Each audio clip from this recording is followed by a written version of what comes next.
आज Doubtnut app download करें। Doubtnut पर अपने सभी गणित, रसायन विज्ञान, भौतिक विज्ञान और जीव विज्ञान के डाउट्स का करो सफाया। बस प्रश्न की फोटो खींचो, एक ही प्रश्न को क्रॉप करो और तुरंत वीडियो सोल्यूशन पाओ। अभी डाउनलोड करें। नमस्कार दोस्तों, हमारा आज का प्रश्न है ऊर्जा का 10% नियम क्या है। यानी कि दोस्तों हमें पूछा गया है प्रश्न में कि ऊर्जा का 10% नियम क्या होता है। यानी कि दोस्तों जो पारितंत्र होता है यानी कि पारिस्थितिक तंत्र में जो उत्पादक से उपभोक्ता तक तथा अपघटक तक जो ऊर्जा का स्थानांतरण होता है, यानी कि हम कह सकते हैं कि 10% ऊर्जा का स्थानांतरण,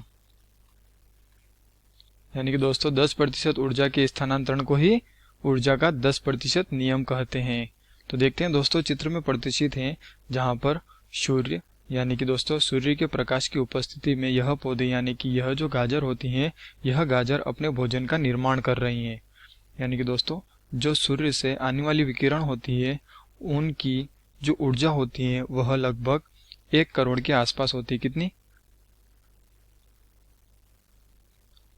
1 करोड़। तो दोस्तों इसका केवल 1% भाग यह पौधा लगा। कितना प्रतिशत भाग? सिर्फ 1% भाग यह पौधा लेता है और अपने भोजन का निर्माण करता है। तो यानी कि दोस्तों इस कैरेट में यानी कि इस गाजर में लगभग इसका 1% भाग यानी कि 10,000 किलो कैलोरी होगी। कितनी किलो कैलोरी? 10,000 kilo calorie. तथा दोस्तों इसके बाद यह जो खरगोश है अगर इस गाजर को खाएगा तो इसमें इसका 10% ऊर्जा का भाग स्थानांतरण होगा। कितना प्रतिशत? 10% भाग ऊर्जा स्थानांतरित होगी, जिसके कारण इसे ऊर्जा का 10% नियम भी कहते हैं। तो देखते हैं दोस्तों इस 10,000 का इसमें अगर ऊर्जा का स्थानांतरण होगा तो यह 1,000 किलो कैलोरी ऊर्जा प्राप्त करेगा। कितनी? 1,000 किलो कैलोरी ऊर्जा यह खरगोश प्राप्त करेगा। और दोस्तों बाकी की जो 90% ऊर्जा होती है, कितनी प्रतिशत? 90% ऊर्जा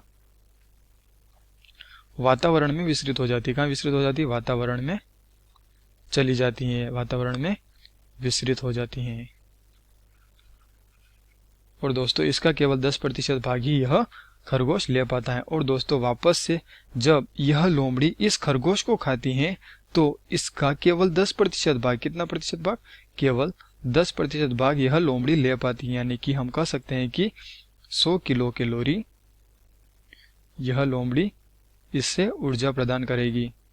और इसी प्रकार से दोस्तों अगर यह शेर यानी कि यह लोयन अगर इस फॉक्स या लोमड़ी को खाएगा तो इसका केवल 10% भाग ही यह प्राप्त कर पाएगा, 10% ऊर्जा भाग ही यह ग्रहण कर सकेगा। तो दोस्तों 100 का 10% यानी कि 10 किलो कैलोरी। और दोस्तों जब यह शेर मर जाता है यानी कि यह मृत हो जाता है तो उसके बाद जो जीवाणु यानी कि जो सूक्ष्म जीव होते हैं जैसे कि जीवाणु और कवक, तो यह जीवाणु और कवक इसको खाते हैं यानी कि इस शेर को खाते हैं, इस मरे हुए शेर को खाते हैं तो इसका 10% यह ऊर्जा ग्रहण करेगा। यानी कि 1 किलो कैलोरी यह जीवाणु और कवक ले पाएंगे। तो दोस्तों हमने देखा कि ऊर्जा का 10% स्थानांतरण हो रहा है। कितने प्रतिशत? ऊर्जा का केवल 10% स्थानांतरण हो रहा है।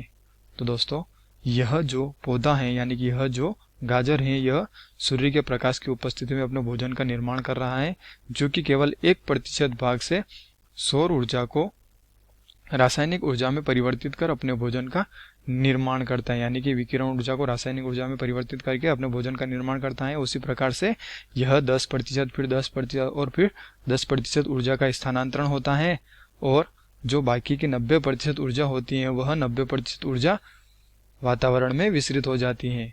तो दोस्तों यह जो 10% ऊर्जा का स्थानांतरण है इसे ही हम ऊर्जा का 10% नियम कहते हैं।